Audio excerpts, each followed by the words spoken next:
Aw, look at you, Jerry. You look so proud. You finally did it. You walked into a mall, swiped your credit card, and spent 3 months of your salary on a shiny pebble. Your fiancé is crying, your mother is posting it on Facebook, and your bank account is bleeding out on the floor. But don't worry, right? Because you bought something rare. You bought a symbol of eternal love. Wrong. You didn't buy a treasure, Jerry. You bought a lie. Statistically, you just fell for the longest-running marketing prank in human history. Because that rock on your finger, it's not rare. It's actually one of the most common gemstones on Earth. Basically, it's just pressurized carbon that had a good PR team. So why did you pay the price of a used Toyota for something I could find in a drill bit? Because for the last 100 years, one single company has been playing God mode with the global economy. And you're just an NPC paying for the DLC. To understand how you got scammed, we have to go back to the server crash of 1870. Back then, diamonds were actually rare. They were like finding a shiny Pokemon. Only kings, popes, and really annoying aristocrats had them. Oops. But then, massive diamond mines were discovered in South Africa. Suddenly, it wasn't rare anymore. Peasants were digging them up by the bucket load. This sounds great, right? Everyone gets a diamond. No, you idiot. That's an economic nightmare. If everyone has a diamond, nobody cares about your diamond. The market was flooded. The shiny Pokemon was becoming a Pidgey. The price was about to crash to zero. The investors were panicking. They needed a patch. They needed to delete the supply. Enter Cecil Rhodes, a man who looked at a free market and said, "Disgusting." Rhodes founded De Beers. His strategy was simple: buy everything. If you own all the mines, you own all the diamonds. And if you own all the diamonds, you decide the price. It's called artificial scarcity. De Beers took tons of diamonds and literally locked them away in London vaults. They controlled the tap. When demand was high, they opened it slightly. When demand dropped, they closed it. By 1902, De Beers controlled 90% of the world's diamond production. They weren't selling rocks, Jerry. They were fixing the game log to make sure you always lose.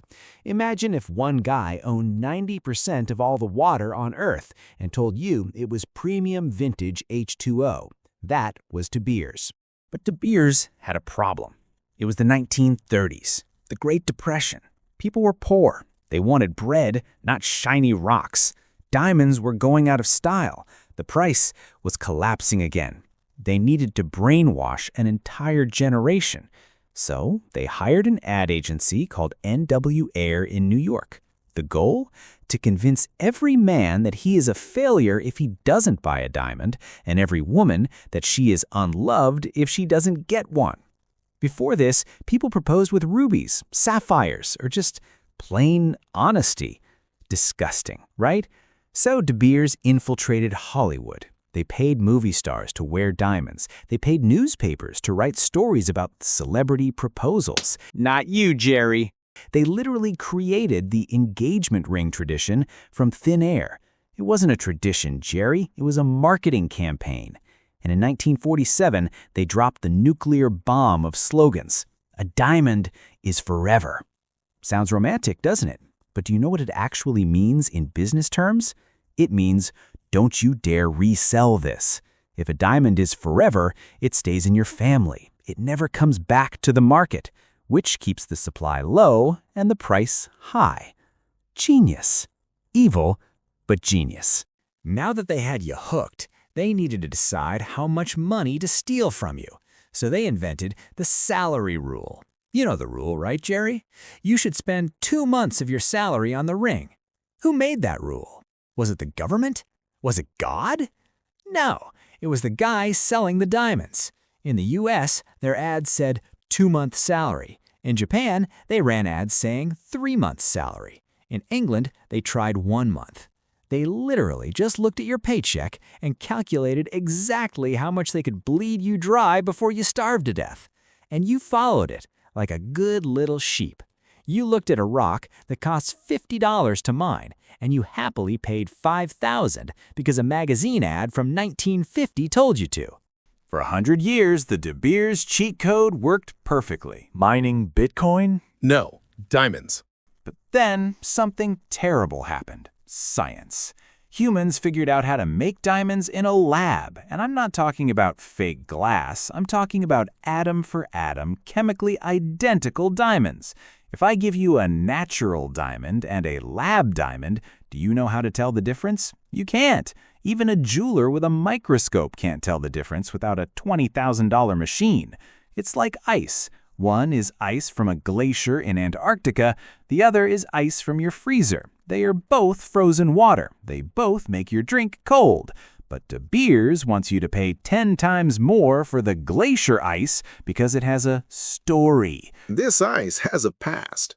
They started running ads saying, "Real is rare. Real is a diamond." They're literally trying to convince you that lab diamonds are too perfect. Yes, you heard me right. They're selling you flaws as a feature. Oh, look, honey, this diamond has black spots of carbon inside it. It's so natural. It's totally worth the extra $5,000. It's pathetic. It's like selling a car with a scratch on the door and calling it a vintage patina edition. So here is the harsh reality, Jerry. When you buy a natural diamond, you are not investing. Try to sell that ring back to the jeweler the next day. Go ahead, try it. He will offer you 30% of what you paid.